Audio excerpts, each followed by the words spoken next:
Guna pemerataan produk kecap sedap di pasaran dan mengenalkan kembali akan produk tersebut, Grebek Pasar Kecap Sedap kembali menyambangi pasar terbesar di wilayah Bogor Barat, yaitu Pasar Lewiliang. Sejak pagi hingga siang hari, stand kecap sedap kedelai hitam gencar penuhi target sesuai dengan 3 mekanisme. Di antaranya mengenalkan produk kecap sedap di pasaran dan user maupun pedagang dan pembeli, sehingga pemerataan di areal pasar melekat di hati pengunjung. Grebek sidak rumah warga yang biasa menggunakan kecap merek lain dan mengganti dengan produk kecap sedap secara gratis. Selain kedua mekanisme ini, pemerataan produk kecap sedap kedelai hitam spesial, grebek para pedagang mie ayam, mie bakso, hingga pedagang cilok. Selanjutnya di lokasi stand pengunjung menyediakan dan mencicipi rasa kecap sedap kedelai hitam spesial dengan makanan yang disediakan. Obat mega suara untuk para pengunjung yang ada di Pasar Lewiliang ini. Di sini kita mengadakan event Grebek Pasar Kecap Sedap yang bertujuan untuk pemerataan produk kecap sedap tersendiri.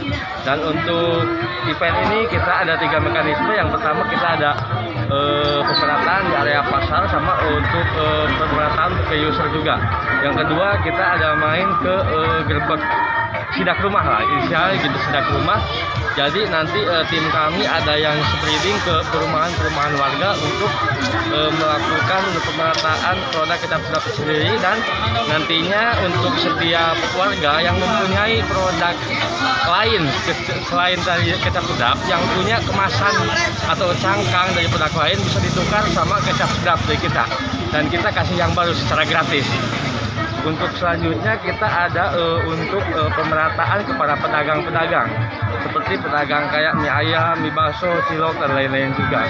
Dan di samping itu di stand kami juga nanti ada disediakan sosolan, yaitu berupa kecap untuk merasakan keaslian dari kedelai hitam dari kecap sedap tersendiri.